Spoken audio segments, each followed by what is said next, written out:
Wow, il fait pas chaud. Petite vue sympathique de ma gueule qui a pas dormi de la nuit. Bon, aujourd'hui, si je me suis levé tôt, c'est pas pour rien. C'est que je vais chercher mon cylindre 175 que je vous ai fait voir sur ma chaîne de réparation.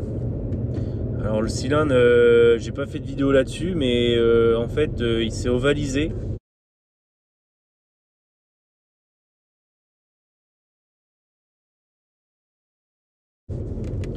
Pour la simple et unique raison, c'est qu'en fait, il y a un mec à Maxxis qui m'a vendu une mauvaise huile. En fait, j'avais envie de changer de marque et il m'a fait acheter de la Motul 800 tout en sachant que je lui avais dit que ma moto était équipée d'une pompe à huile. Donc tu vas faire le rapprochement de suite.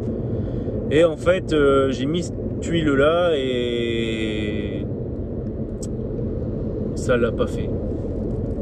En fait, l'huile est tellement épaisse que c'est, on dirait de l'huile de chaîne de tronçonneuse, quoi. Et du coup, elle passe pas dans la pompe à huile. Et en fait, le cylindre, en fait, il était graissé à même pas 1%. Et du coup, ça l'a ovalisé. Je comprenais pas, le moteur claqué.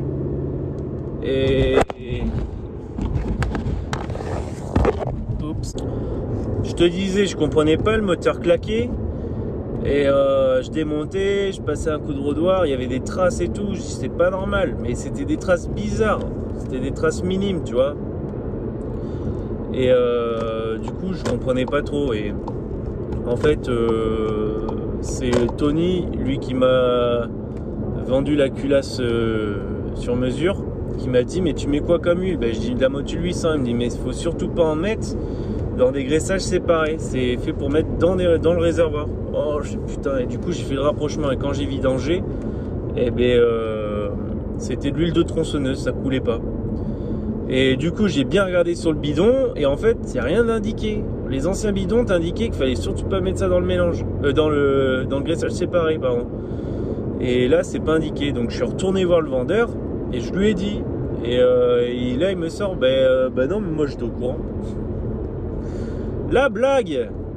Et du coup, je lui dis, mais je vous ai dit qu'elle avait une pompe à huile et tout. Il me dit, ah bon et tout. Mais moi, j'étais au courant que la 800 se mettait pas dans les graissages séparés et tout. J'étais fou. Du coup, je lui ai dit, écoutez, moi, je reviens vers vous pour vous le dire, pour pas refaire la connerie. Mais bon, si vous savez, j'ai rien à faire ici, quoi. Donc, je suis parti. J'ai amené mon cylindre chez Motor Center à Bordeaux. Et puis en fait il l'a réalisé en 66-25, donc la cote supérieure à 66, donc ça va. Mais j'ai dû racheter un piston neuf et là ça va me coûter 85 balles. Donc voilà, et en plus il y a eu 2 mois de délai parce que le mec est tout seul à travailler, donc il est hyper débordé.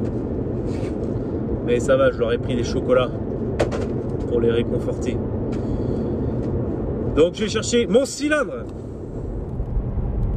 Bon allez, c'est bon, je l'ai récupéré. Aucune surprise, hein. Enfin, de toute façon, il n'y avait pas lieu qu'il y en ait. Donc voilà, avec son piston neuf, tout ça, il m'a dit de le roder. Donc je vais prendre les diagrammes parce que j'avais agrandi les lumières, mais j'avais pas pris les diagrammes échappement ni admission. J'avais fait ça à l'ancienne. Du coup, je vais prendre les diags, tout ça, le switch, pour faire un truc propre. Je vais le roder comme il faut. Et puis voilà, hein. Après on va pouvoir reprendre le roulage comme auparavant. Bon, j'ai sablé le cylindre avec mon équipement de professionnel. Donc tu vois, le masque anti-frôlon, le sable et tout ce qui s'ensuit, la cote. En fait, je vais enlever la peinture pour gagner en température de refroidissement, car la peinture ça fait un isolant, et là normalement en faisant ça, si tu veux, tu gagnes à peu près de 10 à 15 chevaux, tu vois. Bon, faut pas que tu te moques de ma sableuse professionnelle parce que lui il souffle grave, donc t'inquiète, ça va le faire.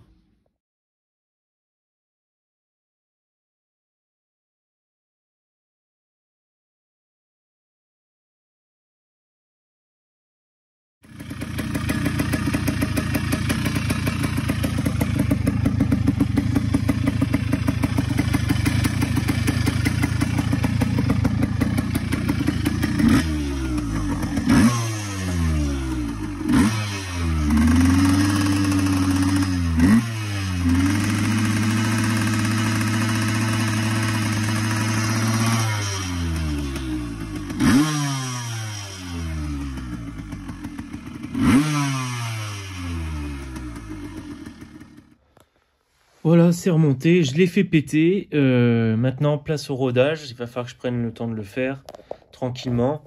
Donc là, pour mon cylindre, j'ai en diagramme 179 à l'échappement et 123 à l'admission.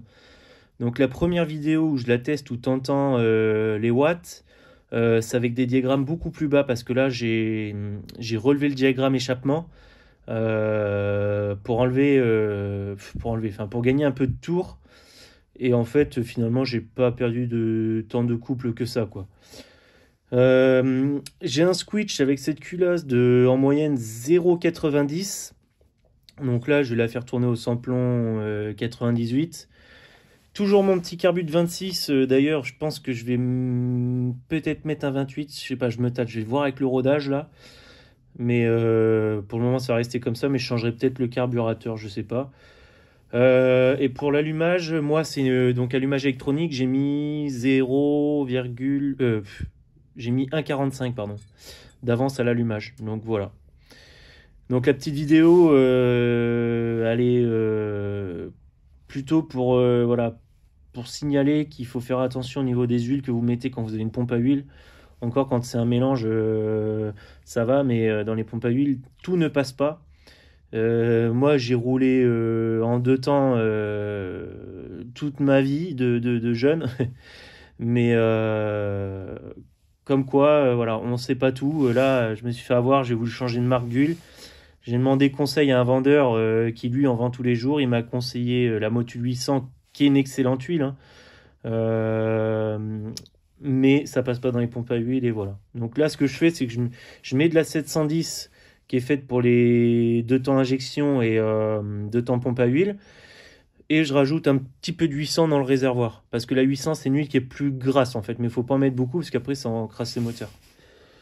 Donc voilà ce qu'il en est. Et pour le sablage du cylindre, ce que je raconte, bon, bah t'as bien compris, c'est des conneries, hein.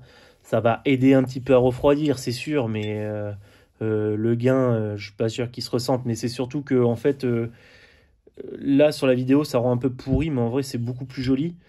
La culasse, ça fait plus joli avec un cylindre gris qu'un cylindre noir. Ça paraît moins, en fait.